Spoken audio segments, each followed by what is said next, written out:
Oke, kita langsung bahas saja ya. Kadang-kadang cuma butuh satu komentar di media sosial buat ngebuka kotak Pandora. Buat ngungkapin semua kecemasan dan frustrasi yang sebenarnya udah lama terpendam di sebuah negara. Nah, kali ini kita bakal bedah gimana satu kalimat aja bisa jadi cerminan dari masalah yang jauh lebih besar.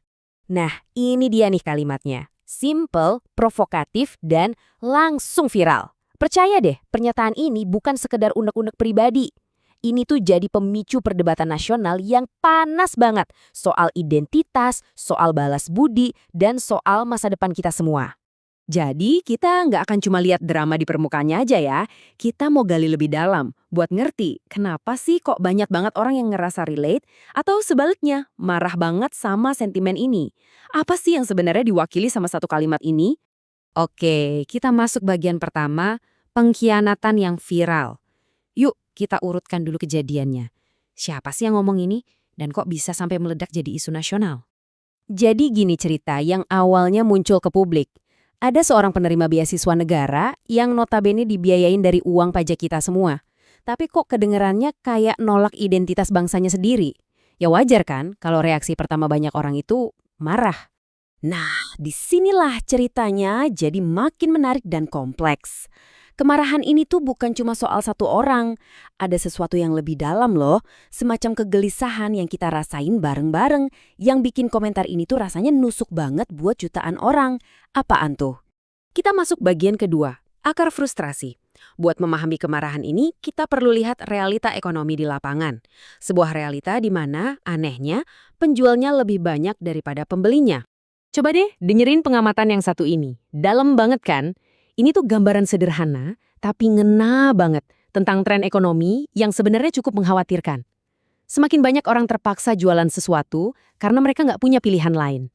Jadi, poin utamanya di sini, ramainya pedagang takjil di pinggir jalan itu bukan tanda ekonomi lagi bagus-bagusnya. Justru sebaliknya, ini bisa jadi indikasi kalau negara gagal menciptakan lapangan kerja yang layak.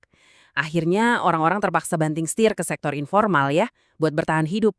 Oke, pengamatan di jalanan emang penting. Tapi ini cuma perasaan doang? Atau emang ada datanya ya? Mari kita cek apakah kecemasan ekonomi ini beneran didukung sama angka-angka yang resmi. Lanjut ke bagian 3, kesehatan ekonomi bangsa.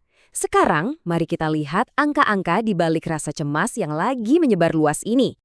Jadi, pertanggal 26 Februari lalu, APBN negara kita itu tercatat defisit sebesar 54,6 triliun rupiah. Angka yang gede banget. Tapi, kenapa angka ini penting banget? Nah, ini dia alasannya. Ini adalah pertama kalinya dalam 5 tahun terakhir APBN kita jebol di awal tahun. Ini tuh pembalikan tren yang cukup signifikan. Semacam lampu kuning buat ekonomi kita. Dari data ini, gambaran ke depannya jadi kelihatan agak suram. Dengan kondisi sekarang, ditambah lagi ada banyak prediksi kalau tahun 2026 bakal jadi tahun yang berat banget secara ekonomi, wajar banget kalau publik jadi cemas. Rasanya tuh kayak kita lagi jalan ke arah yang salah. Oke, bagian 4, anatomi perang buzzer. Cerita ini bisa jadi seviral itu karena penyebarannya nggak sepenuhnya organik loh, ada campur tangannya. Nah, begini cara kemarahan itu diciptakan. Sebelum kita lanjut, penting banget buat kita paham istilah kunci ini. Buzzer itu ibarat aktor di balik layar yang bisa mengubah opini pribadi jadi badai politik.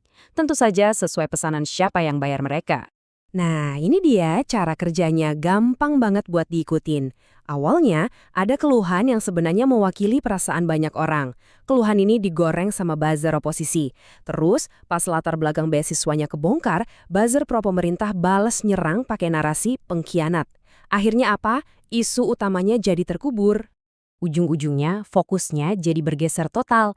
Dari yang seharusnya diskusi soal kenapa ya warga negara kita bisa merasa putus asa, malah jadi, lihat nih si pengkhianat yang nggak tahu terima kasih. Perasaan frustrasi yang awalnya valid itu ya hilang aja, ketelen sama kebisingan perang politik. Kita sampai di bagian terakhir. Siapa mengkhianati siapa? Pada akhirnya, semua ini tuh mengerucut pada dua narasi yang saling bersaing satu sama lain. Di satu sisi ada argumen soal pengkhianatan individu terhadap negara. Dia udah dapat fasilitas, malah ngejelekin. Tapi di sisi lain ada juga argumen soal pengkhianatan negara terhadap warganya.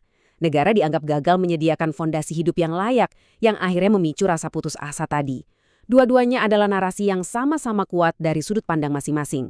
Jadi, inilah pertanyaan terakhir yang mungkin perlu kita renungkan bersama. Ketika warga merasa dikhianati oleh negaranya, dan negara merasa dikhianati oleh warganya, loyalitas itu jadi konsep yang rumit banget. Ini bukan lagi soal satu komentar, tapi soal kontrak sosial antara kita dan negara yang mungkin sedang retak.